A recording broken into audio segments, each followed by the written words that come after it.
Hey, all you cool cats and kittens. Today is Friday, May 1st, the end of week 7, and this is Kiki for the coronavirus introspective.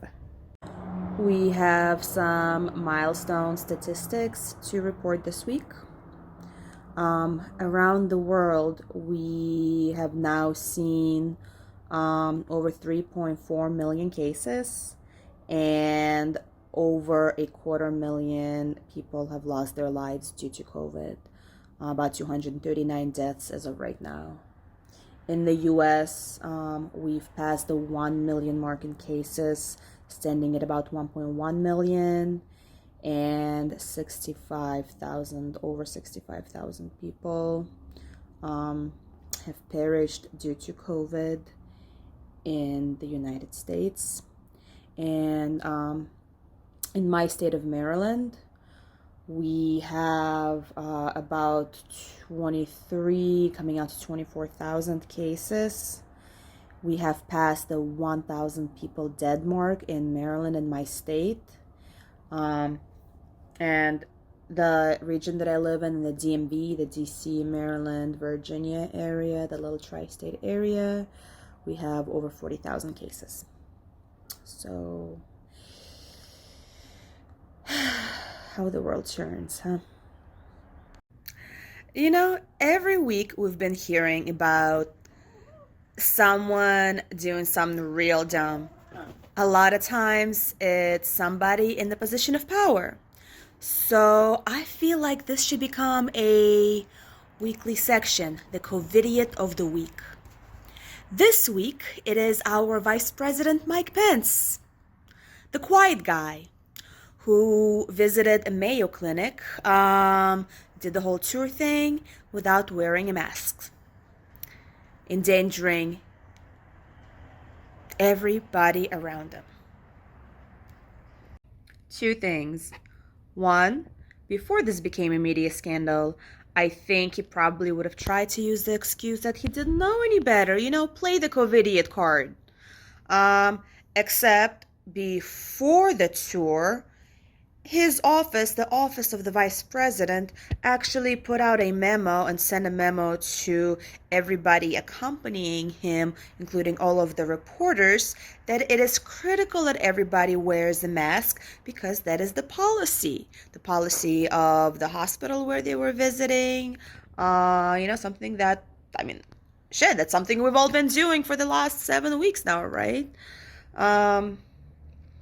Well, his excuse wouldn't have worked out because one of the reporters has put it out on Twitter that, the memo did go out, so can't play the I didn't know excuse. And two, following the incident, he put out a statement that he is healthy, that it was okay because he is healthy, so he wanted to look people in the eyes. Oh my God, where do I start? One, let's start with the eyes. These masks don't cover your whole face. You can still look people in the eyes. So, I don't know, unless your eyes are in your ass or somewhere where somehow, this isn't happening, you got an upside down face. You can still look people in the eyes. Two, don't give me the I'm healthy excuse. I get that excuse from boys on Tinder every day. Oh, baby, come on, let's meet up. I'm healthy. I don't know you. I don't know that you're healthy. How do you know that you're healthy? Have you gotten tested? Okay, Pence gets tested on a regular basis. What happens between the first test, and now? Between the last test and now? You are around people on a regular basis, clearly not wearing masks because you want to look people in the eyes in your upside down face. So the fact that you didn't contract something between your last test, I just don't trust you. Don't be that Tinder covidiot. Put on a damn mask, especially when going into a hospital.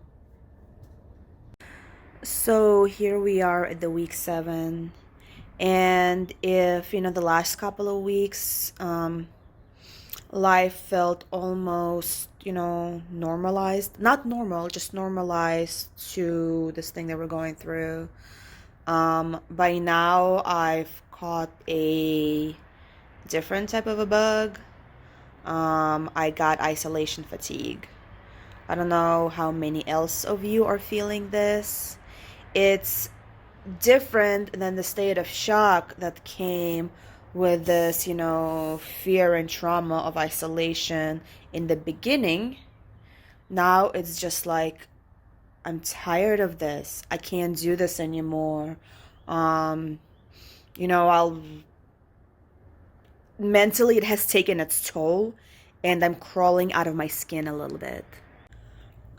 Today, I woke up in the morning and before work, just spent an hour before my work time sitting on the couch, staring into space, thinking, had a random thought that, I could really use a hug right now. And to think of it, I've had 0 human contact since the middle of March, in 7 weeks. I have not touched another human being. I have not felt another person's hands on me anywhere. Not my face, not my arm, not my hand. We're not even talking about sex right now. Just touching each other as people and feeling that warmth, that connection that we as human beings need. And I know that a lot of you with kids are going crazy. A lot of you with big families stuck in small apartments are going absolutely crazy. I'm not saying my situation is worse than yours at all. No, like, we're all suffering in our own individual, unique ways. But being completely alone during this time is like, it's been heart-wrenching. And again, just as I thought that I've almost gotten used to it, I'm in this new phase, this new stage of what we're going through, that I'm plotting to get out. I don't know where I'm gonna go. I don't know how I'm gonna do, but I'm over here strategizing. I'm like, well, can I meet somebody on Tinder, or on another dating app? What if we have this whole conversation? They're all, what if they're also isolated?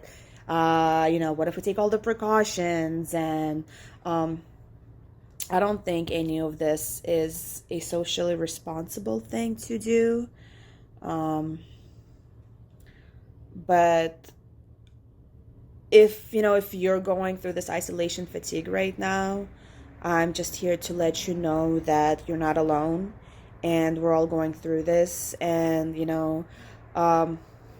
leave something in the comments or DM me, reach out to me personal, and we can talk about this if you want. Or just hopefully maybe you'll just take some solace in my words, and in my words, in knowing that that I'm also going through this as you are going through this. The other day I was on the phone with a friend, and we're talking about that feeling where you feel no pain, where you're so used to something, you're just like lazy, glazes over you. And I couldn't remember what the word for that is.